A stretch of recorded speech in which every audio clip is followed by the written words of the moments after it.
बिस्मिल्लाहिर्रहमानिर्रहीम। अस्सलाम वालेकुम। आप देख रहे हैं हालात। मैं हूं सईद चौधरी। ईरान और अमेरिका के दरमियान एमओयू पर इलेक्ट्रॉनिक साइन हो गए।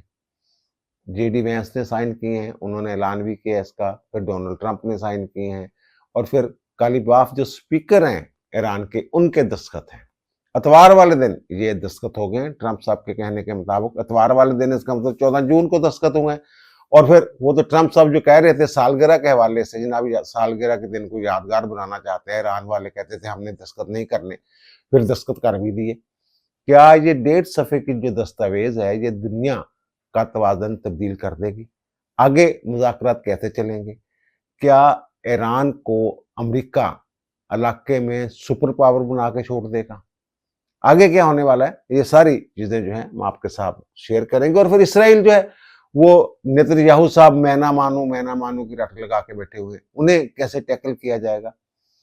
लेकिन इससे पहले कुछ और खबरें आपके साथ शेयर करनी है। आपको याद होगा चंद दिन पहले मैंने एक व्लॉग किया था जिसमें मैंने अर्ज किया था कि पंजाब और वफाक को ब्लैकमेल करने का मौसम आ गया।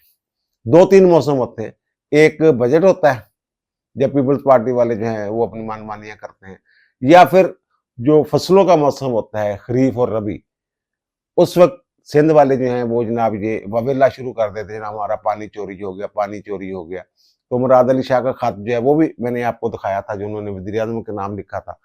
तो अब जनाब बिलावल भुट्टो ज़रदारी साहब जो हैं वो उनका कौमी असम्बली में बजट पे उन्होंने खिताब करना था, लेकिन जनाब वो कहते हैं कि जनाब जब तक सूरत-ए-हाल वाज़ेह नहीं ना होती तो मैंने जनाब अपना खिताब मौखर कर दिया है। वो जनाब वो रहनुमा है पीपल्स पार्टी के नवीद कमर साहब, उन्होंने ब्रीफिंग दी बिलावल भुट्टो ज़रदारी को। तो वो जनाब उन्होंने कहा कि जनाब ये तो वो बजट ही नहीं है जो हमने हमारे साथ जो इत्तेफाक हुआ था। वो कहते इसमें तो फ़र्क है, बजट सही नहीं बने। तो वो कहते जनाब मैं जब तक सूरत-ए-हाल वाज़ेह नहीं हो जाती, मैं जनाब हुकूमत से मेरी टीम जो है वो राब्ता करेगी और बजट के हवाले से वज़ाहत तलब करेगी हुकूमत से, तो उसके बाद मैं जो बजट खिताब है वो करूँगा। ये कहा। भाई मेरे, अगर आपको एतराज़ हो तो आप खिताब कर दें। पहले भी ये होता रहा है कि पीपल्स पार्टी जो तजावीज़ देती है उनको तस्लीम कर लिया जाता है माजी में, लेकिन अब वो कह रहे नहीं जी ना, मैंने खिताब ही मौखर कर दिया। तो यार सीधी सी बात है, गिलगित बल्तिस्तान में 3 आज़ाद अरकान जो हैं वो जिस तरफ चले जाएंगे वो हुकूमत बना लेंगे। इन्होंने बड़ा जोर लगाया है गिलगित बल्तिस्तान में वो 3 जो आज़ाद अरकान है उनको अपने साथ मिलाने की, लेकिन ताहाल अभी तक की इतलात के मुताबिक वो नहीं हो सके, इनके साथ नहीं मिल सके। और दूसरा, ये शायद कश्मीर भी चाहते हैं। अब जनाब ये मुतालबा करें कश्मीर में जो इलेक्शन है वो पोस्टपोन कर दिए जाएं। हालात तो खराब हैं, लेकिन इनका मुतालबा जिसके पीछे जो पहले भी ये बातें हो रही थी, जब ये फैसल राठौर साहब को इन्होंने वज़ीर आज़म बनाया था पीपल्स पार्टी वालों ने, नून लीग वाले भी उनके साथ मिल गए हुए थे। तो जनाब ये नवंबर दिसंबर की अक्टूबर नवंबर की ये बात है पिछले साल की। तो इस साल अगस्त से पहले पहले इलेक्शन होने, तो अब तो शेड्यूल भी आ गया हुआ। तो उस वक्त कहा था ना, 1 साल के लिए क्यों हुकूमत आप तब्दील कर रहे हैं, नवार लाख को रहने दें वज़ीर आज़म। लेकिन कहा नहीं जनाब हमने बनाना है। उस वक्त भी ये बातें हो रही थी क्योंकि वहां निगरान हुकूमत नहीं होती आज़ाद कश्मीर में, कि यानी इलेक्शन शेड्यूल जब इलेक्शन का वो फैसला हो जाए तो फिर निगरान हुकूमत जो वो कंट्रोल संभालती है ना, पंजाब में और सूबों में और वफाक में। लेकिन कश्मीर का जो कॉन्स्टिट्यूशन है, अबूरी आइन जो है, उसमें ऐसा नहीं। उसमें जो हुकूमत है वो कंटिन्यू करती है इलेक्शन तक, और वहां ये प्रोविजन मौजूद है। जैसे यहाँ इलेक्शन डिले हो सकता है, बल्कि हुआ है, निगरान हुकूमतों के दौर में हुआ है, तो वहां जब तक इलेक्शन ना हो जाए वो हुकूमत कंटिन्यू करती है, असम्बली भी कंटिन्यू करती है। तो ये अब ये ज़ाहिर है अगर इलेक्शन डिले हो जाते हैं, कोई सूरत ऐसी बन गई है, तो वहां तो फिर ये भी बातें हो रही हैं कि शायद ये जो लोग हैं जो वहां बैठे हुए हैं रावला कोट में, एक पेट्रोल पंप के ऊपर भी शर्त समझने पता चला है ये नाम हमले शमले किए। अभी देखें वहां जो बैठे हुए लोग हैं वो, उनमें ये जो टीएलपी वाले हैं, टीएलपी का वहां है ना सिस्टम है, तो वो टीएलपी वाले लोग भी वहां चले गए हुए हैं। पीटीए वाले भी जो बाहर बैठे हुए हैं, पीटीए के लोग, वो भी जनाब जो धरने दे रहे हैं, पाकिस्तानी सफारतखानों के खिलाफ जो मुजाहरा कर रहे हैं, मुजाहरे हो रहे हैं, वहां सारे पीटीए वाले चेहरे नजर आ रहे होते हैं। यानी ये लोग जलती के ऊपर तेल डालने की पूरी कोशिश कर रहे हैं, लेकिन यहाँ बैठे हुए जो उनके लीडर हैं, क्यादत है, वो अमन अमन पकार रही है। वहां कुछ और बातें हो रही हैं, यहाँ कुछ और बातें हो रही हैं। तो बहरहाल ये मैं फिर एक मरतबा ये कह दूं कि जब इनके साथ शेरपसंद का राय शायद कोई नहीं होनी।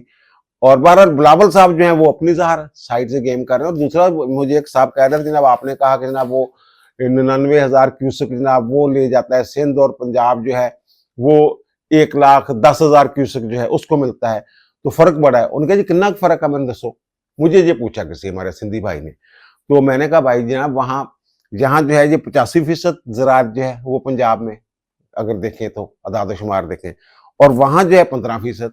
15% के लिए 98-99,000 क्यूसेक, और 85% ज़राअत के लिए वो यहाँ पे जनाब पानी नहीं मिलता, नहर बनाने नहीं देते आप।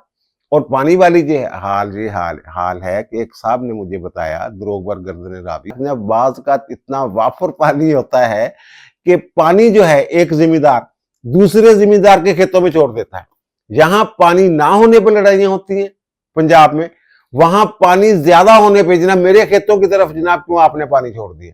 वो आपको याद है ना कि जनाब फील्ड मार्शल से एक बच्ची मिलती है, वो कहती है कि वडेरा जो है वो हमारे खेतों में पानी छोड़ देता है।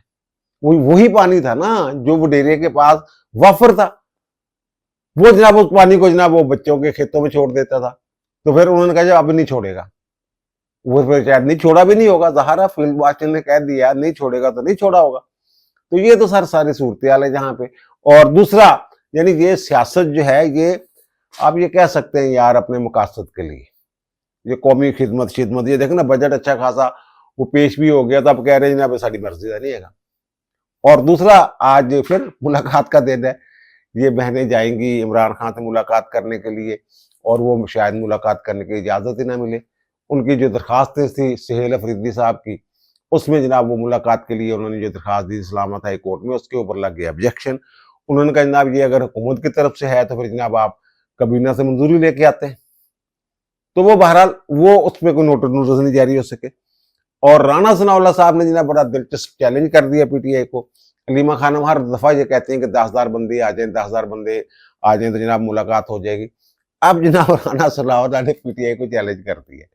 उन्होंने ये कहा है कि जनाब अगर कल यानी कल उन्होंने ये बयान दिया था गुज़श्ता रोज, यानी आज अगर अडयाला जेल के बाहर 10,000 बंदे ये ले आए ना पीटीआई वाले जो है, तो मैं उनके साथ बैठ जाऊंगा और उनकी डिमांड जो है उस पर बात करूंगा, यानी मैं हमायत कर दूंगा उनकी। वहां बैठ के 10,000 बंदे ले आएंगे। 10,000 बहुत बड़ा मजमा होता है। ये कितनी देर से लगी हुई है अलीमा खान बेचारी कि जनाब इकट्ठे होके आए, कभी एमपीएस की ड्यूटी लगाते हैं, आप 100 भी लेके आ जाए, 200 भी लेके आ जाए, 10,000 बंदा इकट्ठा हो जाएगा। रावलपिंडी के हमारे वर्कर बाहर आ जाए तो 10,000 बंदा इकट्ठा हो जाएगा, लेकिन लोग नहीं जाते। तादाद कम से कम होती जा रही है वहां जो इनके साथ जाते हैं। अब तो खबरें भी आना बंद हो गई हैं यार। तो बहरहाल इन्हें तो रोज का ये स्यापा। अब आगे जाके वो राणा सनाउल्लाह साहब ये कहते हैं कि जनाब अगर ये नहीं ला सकते ना, फिर जनाब चुप करके ये वज़ीर-ए-आज़म के साथ बैठे। जो वज़ीर-ए-आज़म ने कहा ना एक दफा फिर मसाके जमहूरियत और मसाके मईशत की बात की है कि हमारे दरवाजे खुले हैं, राणा साहब कहते जनाब उत्थे आओ ते आके बैठ जाओ, अल्लाह अल्लाह ते खैर सलाह। और दूसरा ये जो सफारतकारी हुई है पाकिस्तान की और पूरी दुनिया में, मैंने ये कल भी अर्ज किया था कि दुनिया का ये इस सदी का सबसे बड़ा अमन माहदा है। पूरी दुनिया ने सुख का चैन लिया। अच्छा, अब ये एक बड़ा दिलचस्प, आपको याद होगा जब ये अफगानिस्तान वाला मामला था ना, जब रूस आया हुआ था तो हम जिहाद का नाम देते थे, तो वो ऑक्सफोर्ड डिक्शनरी वाले कुछ अर्से बाद ना कुछ अल्फाज, नए अल्फाज जो है वो शामिल करते हैं। तो जो जिहाद का लफ्ज था वो अंग्रेजी में मुस्तमल हो गया था, डिक्शनरी में शामिल हो गया था। और जो मीडिया था वहाँ का, जो यूरोपीय मीडिया था या अंग्रेजी जो मीडिया था, वो सारे जिहाद का लफ्ज इस्तेमाल करते थे। अब एक और दिलचस्प बात भी है जो सूरत सामने आई है कि जनाब इतनी दफा हमारे वज़ीर-ए-आज़म इंशाल्लाह इंशाल्लाह इंशाल्लाह कहते हैं कि ये भी अंग्रेजों को अजबर हो गया है इंशाल्लाह। Jest nadzieja, że to będzie długotrwałe? इंशाल्लाह। ये जो वीडियो क्लिप हमने आपको दिखाया है ना, ये पोलैंड के जो वज़ीर ख़ारजा हैं सिकोर्स्की, उनके साथ साफियों की गुफ्तगू थी। तो एक खातून साफी ने उनसे ये पूछा था कि क्या अमेरिका और ईरान के दरमियान जो डील है आपके ख्याल में ये बरकरार रहेगी। तो इसके जवाब में उन्होंने कहा इंशाल्लाह। दूसरा जो मैंने अर्ज किया कि दुनिया भर से जो भी बयान आ रहे हैं, खैर मकदमी जो बयान आ रहे हैं इस माहदे के, ईरान अमेरिका माहदे के हवाले से, उसमें पाकिस्तान का जिक्र जरूर होता है, पाकिस्तान के मरकजी किरदार का जिक्र होता है, पाकिस्तान की तारीफ होती है। एक यूए वालों ने नहीं, हमारी तारीफ की, दूसरे जो हमारे भारतीय इंडियन हैं उन्होंने। अब नरेंद्र मोदी साहब ने जनाब एक ट्वीट किया है और उसमें उन्होंने जनाब इस महादे का खैर मकदम किया, लेकिन पाकिस्तान का जिक्र करना वो भूल गए हैं। लेकिन वहां का जो मीडिया है, वहां के जो गैर जानबदार सहाफी हैं, वो उनको आईना दिखा रहे हैं। उनके भाईजान तुसी पाकिस्तान का जिक्र नहीं भी किया तो की फर्क पै गया। ये पाकिस्तान ने जंगबंदी का ऐलान किया ਸੀ ਨਾ, याद आ ਤੁਹਾਨੂੰ पाकिस्तान के वजीर आजम ने, और पाकिस्तान के वजीर आजम ने ही महादे का ऐलान किया। पाकिस्तान के वजीर आजम ने ही इतफाक का ऐलान किया और पाकिस्तान के वजीर आजम ने ही महादा तय पाने का ऐलान किया। उनके बिल्कुल इंज ऐलान किया जिदा साडी और इंडिया की पाकिस्तान की जंग जी सी वो बंद करने का ट्रंप ने ऐलान किया। ये इस तरह की वहां पे बातें। और दूसरा यार, ये जो है ना भारतीय, ये जो हमारे बांग्लादेशी भाई हैं ना, इन्होंने भी जो पिछली दफा किया था ना, उन्होंने भी ये पाकिस्तान की तारीफ उस तरह नहीं की थी। इन्होंने बस गोल मोल से खैर मकदम किया था, पाकिस्तान के किरदार को कोई नहीं सराहा हासिल हुआ था। वैसे जब से खालदा जिया के साहबजादे की हुकूमत है ना बांग्लादेश में, वो हमारे दोस्त जो हैं वो भी उस तरह तारीफ नहीं कर रहे पाकिस्तान की। उन्होंने भी जैसे दीगर ममालिक ने, यूरोपीय ममालिक, अमेरिका ने, अरब ममालिक, गल्फ स्टेट, जैसे उन्होंने पाकिस्तान, तुर्किया, जैसे उन्होंने पाकिस्तान की तारीफ की है ना इसमें, तो बांग्लादेश वाले जो, उनको भी पता नहीं सांप सूंघ जाता है क्या मतलब है। तो वो साहब जो हैं, साहबजादे जो खालदा जिया के, वो जनाब चाहते हैं कि जनाब शायद अमेरिका, वो भारत के साथ हमारे जो तल्लुकात हैं वो बहाल हो जाएं, और फिर पता नहीं वो क्या क्या चाहते हैं। तो बहरहाल अब एक मरतबा फिर उनकी जो है ये सुबकी हुई है। उनके एक मशीर हैं जाहिद रहमान, वजीर आजम के, तो वो जनाब गए, एक सरकारी दौरा था, कोई एसोसिएशन है, रिम एसोसिएशन, या वहां पे वो उन्होंने उसके इजलास में शिरकत करने दिल्ली एयरपोर्ट पे आए, तो उन्होंने जनाब के कागज दिखाओ, फड़ लिया उन्होंने। पकड़ने के बाद जनाब उन्होंने, वो इमिग्रेशन वालों ने सुना कि 3 घंटे उनको बैठाए रखा। फिर वो कोई फोन छून खड़काए गए, इधर उधर होया, फिर जनाब हुकूमत ने कहा छो इन्हें दाखिल होने दो। तो बहरहाल उसने कोई गैरत का मुजाहरा किया, उसने कहा नहीं मैं नहीं रहना, मैं जा रहा हूँ। वो वापस चले गए। इस तरह की सूरत हाल, यानी कि ये जो यार अल्लाह वालों ही ना, अल्लाह वालों ही इंडिया की बेइज्जती का समान होंदा रहंदा हर दूसरे दिन। पिछले दिन तुम दस्या सी ना, जयशंकर ने फोन किया, जनाब साडे जहाज से तुसीं हमला करता, जनाब 3 बंदे मारे गए, ये वो। तो वो अगली बात जो है वो बाद में ये सामने आई थी जनाब, जो वहां के वजीर मार्को रूबियो हैं, अमरीकी वजीर खारजा, ने कहा यार तुसीं साडी गल मन्नो ना, तुसीं अपनी मर्जी नाल अगर उत्थे नगाओगे जहाज ते, फिर असीं ते इंज ही करांगे, फिर जाओ जो करना। ये इस तरह का वो लहजा सर इख्तियार किया गया। वैसे अब जो अमेरिका है उसने तो वादा किया है कि ना, वो जो हम, ट्रंप ने तो उसी दिन कह दिया था ना, जब ऐलान किया था तो उसने तो ये कह दिया था ना, मैं खोल रहा हूँ इसको, जब इत्तेफाक हुआ था तो ये मैं जनाब इसको खोल रहा हूँ, नाकाबंदी खत्म कर रहा हूँ। तो अब जो ईरान के जहाज हैं, वो तेल वाले, तेल बरदार जहाज भी, वो वहां जनाब आ जा रहे हैं। वहां के मीडिया ने बताया कि 3 जहाज गुजर गए, 2 कश्तियां गुजर गई, सारा कुछ जो है। लेकिन आपने हुर्मुज जो है वो अभी तक पूरी तरह नहीं खुली। वो कहते हैं वो खुलेगी जनाब जुमे वाले दिन साइन होने के बाद। अच्छा, अब इसमें एक इश्यूज हैं। ये जो ज़ाहिर है 1.5 सफ़े की जो दस्तावेज है, जो मार्को रूबियो ने ये कहा है कि जनाब ये जो दस्तावेज है, उमूमी नौयत की ना, कोई 1.5 सफ़े की ये दस्तावेज है जिसके ऊपर साइन हुए। तो अब डोनाल्ड ट्रंप साहब जो हैं वो, उन्होंने एक, ये तो कह रहे थे, खबरें सारा दिन चलती रही मीडिया के ऊपर कि ईरान की तमीर नौ के लिए $300 अरब का कोई फंड कायम किया जा रहा है, यूरोपीय ममालिक भी उसमें फंडिंग करेंगे, अरब ममालिक भी फंडिंग करेंगे। इस तरह की खबरें चल रही थी।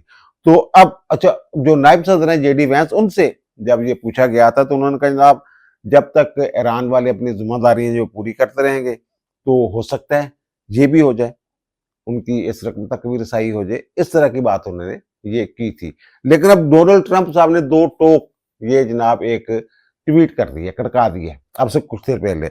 उनके जनाब एक तो ये है कि ईरान ने हमें यकीन दहानी करवाई है, इस बात पे इत्तेफाक किया है कि वो कभी भी नेवर एटमी हथियार नहीं बनाएगा।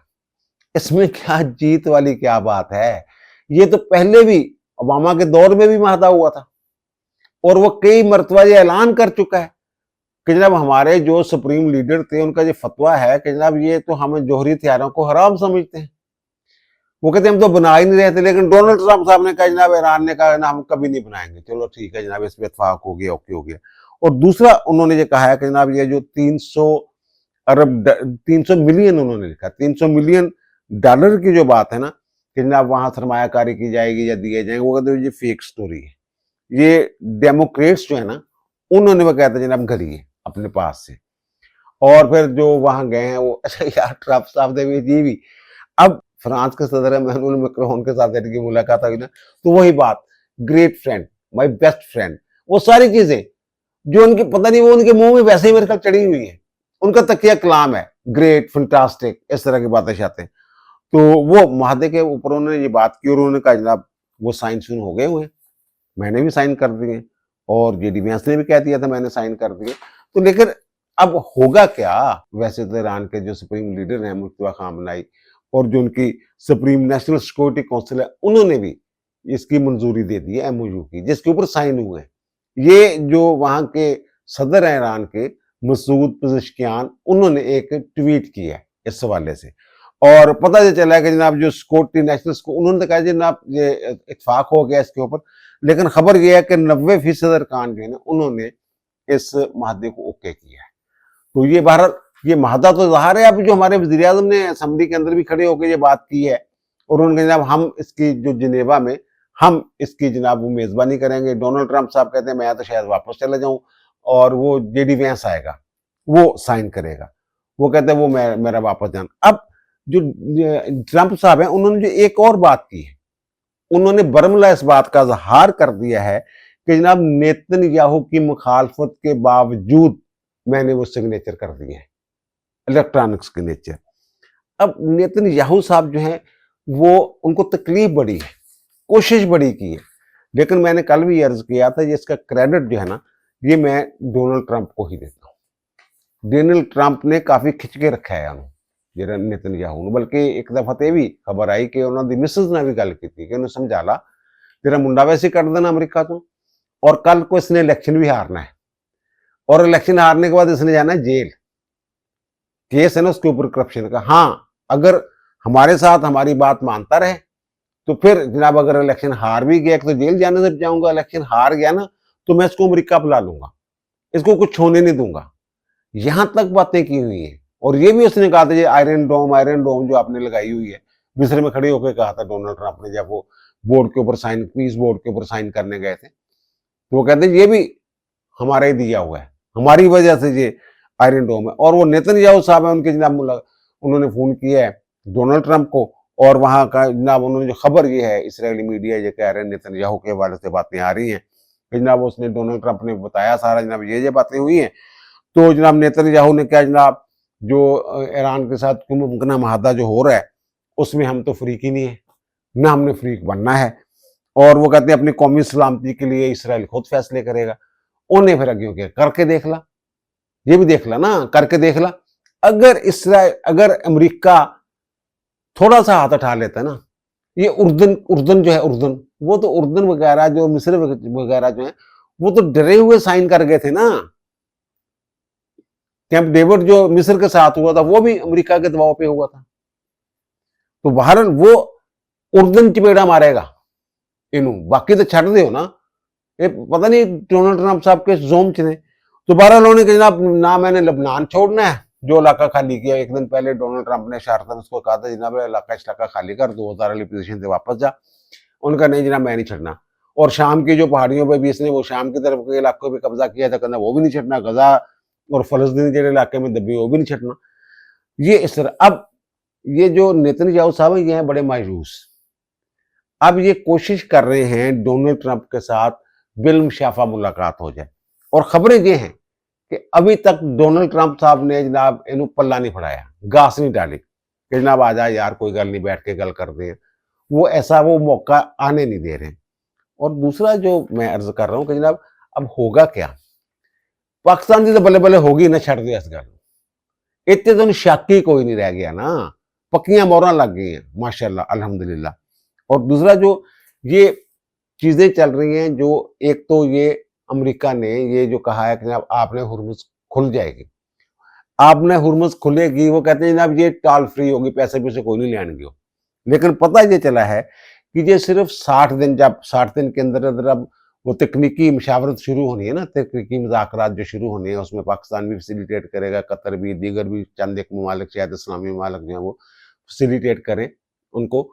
तो वो फूद भी आए जाएंगे। तो वो कहते 60 दिन में मुकम्मल होना है ना, जो इसमें तय की 1.5 सफ़े की जो दस्तावेज में चीज़ें तय की गई हैं उसकी मैं बात कर रहा हूँ। तो वो जनाब ये 60 दिन तक आपने हुर्मुज़ जो है शायद माजी की तरह ये खुली रहे, लेकिन उन मुज़ाकरात में तय ये होना है कि ईरान कितनी फीस लेगा वहां से गुजरने की। वो मेंटेनेंस सर्विस चार्जेस के नाम पे वो कहते हैं हमने पैसे लेने हैं, क्योंकि हमने उसको जनाब सफाई भी करनी होती है, फिर उसकी वो जो उसके अंदर अब सुरंगें में शादी हुई हैं हमने वो भी साफ करनी है, और फिर अमान का भी कुछ हिस्सा है, वो इस तरह का भी तय होना है उसमें। और दूसरी ये बात है कि जनाब इलाके में जब बंदा ताकतवर हो जाए तो फिर ये खबरें ये भी आ रही थी, यूएई ने वैसे तरदीद की है कि कहा है कि जनाब वो नकद जो है नकद $3 अरब पहुंचाए गए हैं यूएई से, अबू धाबी से ईरान में, जनाब सारा खर्चा खुर्चा दो।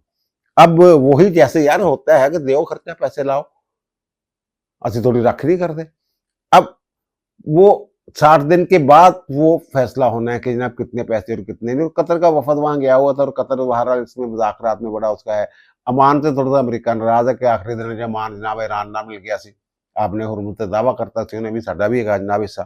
तो कतर ने बहरहाल वो पहले भी ये खबर आई थी, तो फिर खबर है कि वो पहले ही मैंने अर्ज किया था, वो कहते जनाब ये जो आपने हमारा जो मुंजमद असासे हैं आपके पास वो 7-8 अरब पड़े हुए, कहते 12 अरब साढ़े तो कर्जा ले लो जनाब, तो बाकी एडजस्ट कर लेंगे। वो शायद कर्जे की शक्ल में वो तमीर नौ के लिए वो, या फिर इन्वेस्टमेंट फंड जो होगा ईरान इन्वेस्टमेंट फंड, या जो तमीर नौ का जो फंड होगा उसमें कुछ मामला जो है। और ये जो नेतन्याहू साहब कर रहे हैं, वहां का मीडिया भी शोर मचा रहा है, वहां की अपोजिशन भी शोर मचा रही है, नेतन्याहू साहब खुद भी शोर मचा रहे हैं कि जनाब ये जो ऐसा महदा जो है, ऐसे महदे पे जाने पे मजबूर किया है ईरान ने अमेरिका को, जो किसी भी सूरत में इसराइल के मफाद में नहीं है। वो इसराइल, मैंने कल भी अर्ज किया था, इसराइल के तो जो ग्रेटर इसराइल का मनसूबा था वो तो पता नहीं कहां चला गया, वो तो बंद बांध दी है डोनाल्ड ट्रंप ने। मैं डोनाल्ड ट्रंप के बहुत सारे मामला में उनकी सताइश करता हूं, और फिर ये यानी जो आप कह लें कि 3300 3,500 जो इनकी जो कोशिशें थी उसको इस बुरी तरह धचका लगा है।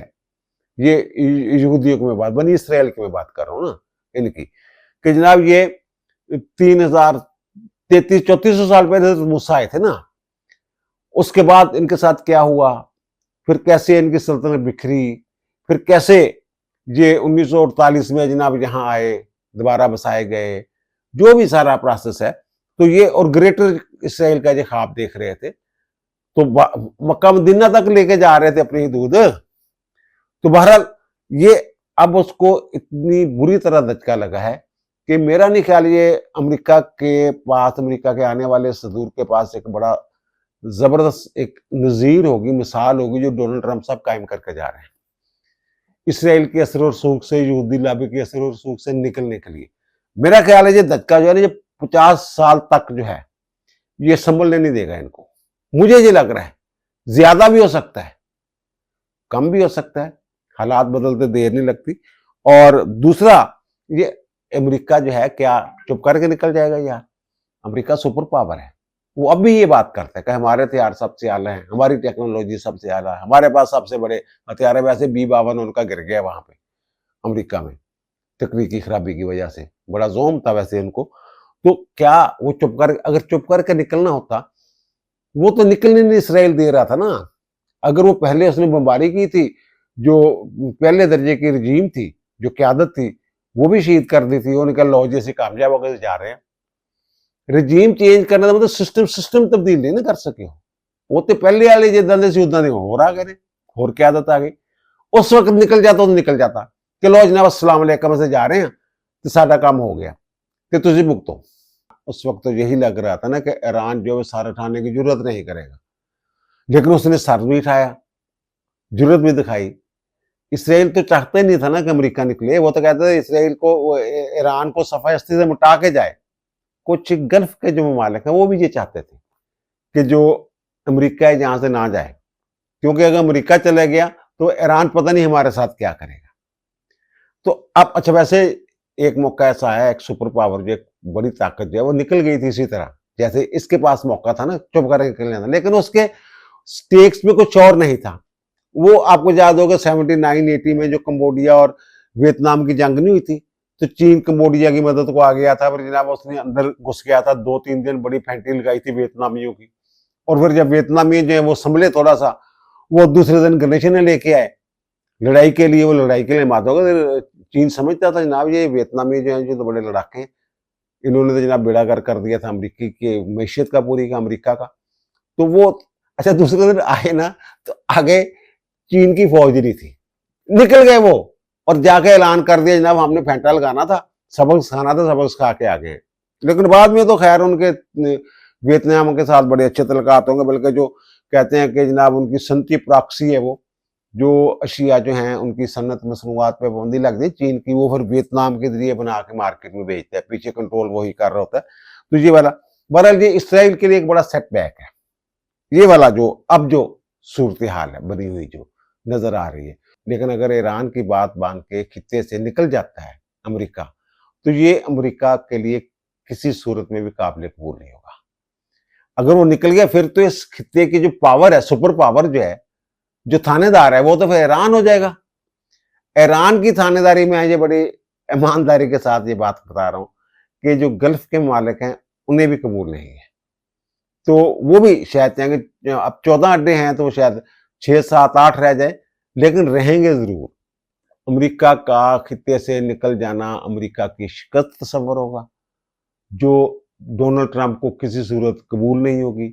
उसकी सुपर पावर जो है, वो सुपर पावर का जो कंसेप्ट है, तस्वर है, वो धड़ाम से जमीन पे आ पड़ेगा। वो रहेगा यहाँ पे, हो सकता है माहदे के तहत ही रहे यहाँ पे। और दूसरा ये जो इनके असासे मुजमिन हैं वो खोलने हैं, वो ये बातें यही सुनने में आ रही हैं, जो हमारे यहाँ बातें हो रही हैं आला हलकों में, वो भी यही है कि जनाब वो दोनों एक दूसरे का बिहेवियर देखेंगे।